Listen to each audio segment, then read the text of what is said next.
21 অধ্যায় 15 থেকে 17। ঈশ্বর কি বলছেন এখানে? তাহারা আহার করিলে পর যীশু সিমন পিতরকে কহিলেন, হে যোহনের পুত্র সিমন, ইহাদের অপেক্ষা তুমি কি আমাকে অধিক প্রেম করো? তিনি কহিলেন, হ্যাঁ প্রভু, আপনি জানেন আমি আপনাকে ভালোবাসি। তিনি তাহাকে কহিলেন, আমার মেষ শাবকগণকে চড়াও।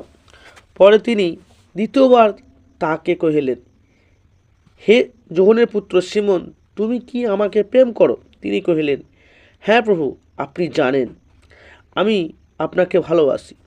তিনি তাহাকে কহিলেন, আমার মেষগণ পালন করো। তিনি তৃতীয়বার তাহাকে কহিলেন, হে যোহনের পুত্র সিমন, তুমি কি আমাকে ভালোবাসো? পিতর দুঃখিত হইলেন যে তিনি তৃতীয়বার তাহাকে বলিলেন, তুমি কি আমাকে ভালোবাসো?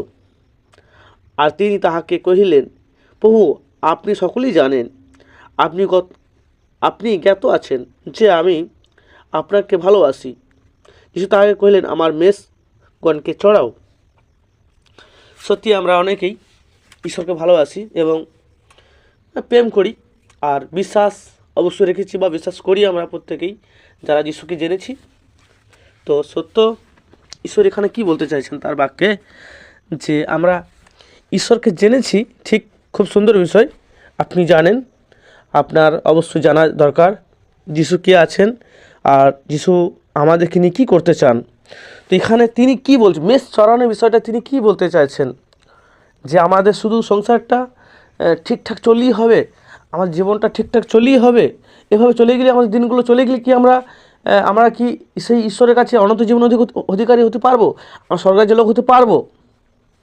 ঈশ্বর কি বলে তার বাক্যে, যে তার মেষ পালগুলোকে চড়ানোর কথা বলছেন। সত্য কি আপনি মেষ পালকে আপনি চড়াচ্ছেন, যে আপনি যিশুকে বিশ্বাস করেছেন, যিশু আপনার জীবনে কার্য করছে এবং যিশু আপনার জীবনে রয়েছে, বা আপনি যিশুতে এসেছেন, তো আপনি কি মেষ পালগুলোকে চড়াচ্ছেন? অর্থাৎ আপনি বড় কোনো পাস্টার না হন, বড় কোনো লিডার না হন, কিন্তু আপনি ছোট লিডার হয়েও আপনি চায়ের দোকানেও বসে বসে আপনি অন্যকে শিক্ষা দিতে পারেন, বা বাড়িতেও আপনি কোনো জায়গাতে গিয়ে আপনি শিক্ষা দিতে পারেন। এটা আপনার পাস্টার হিসেবে একটা কাজ। আপনি ছোটো পাস্টার হলো আপনি পাস্টার, কিন্তু আপনি বড় পাস্টার নন ঠিকই, কিন্তু আপনি ছোটো পাস্টার হয়েও আপনি এই কাজটা করতে পারেন। তো এটা হচ্ছে আপনার মেষ চড়ানো। আপনি অলৌকিক কাজ করতে না পারেন, ঠিক আছে, আপনি অন্যকে সুস্থ করতে না পারেন, ঠিক আছে, কিন্তু আপনি তো আত্মাকে জয় করতে পারবেন, তাই না? আপনি অবশ্যই অন্য আত্মাকে তো জয় করতে পারবেন। যে নতুন যিশুকে জানে না, তাকে তো আপনি সুসমাচার দিয়ে আপনি তাকে মনকে পরিবর্তন করতে পারবেন। কারণ আপনি ঈশ্বর দেখেন না যে আপনি কতগুলোকে অসুস্থ ব্যক্তিকে সুস্থ করেছেন, কিন্তু ঈশ্বর দেখেন আপনি কতগুলো আত্মাকে জয় করেছেন। তো আপনি আত্মাকে জয় করুন। যদি আপনি ঈশ্বর মেষ চড়াতে চান, আপনি ঈশ্বরের সুসমাচার প্রচার করুন, আর অন্যকে, ঈশ্বর সন্তানগুলোকে আপনি তার বাক্য দিয়ে তাদেরকে আপনি নিয়ে আসুন, আপনি পাস্টার হয়ে তাদেরকে সেই শিক্ষা দেন। এটা আপনার কাজ। তাই তিনি বারবার জিজ্ঞেস করছেন, পিতর, তুমি কি আমাকে ভালোবাসো? পিতর বলছে, হ্যাঁ প্রভু, আপনি জানেন আমি আপনাকে ভালোবাসি।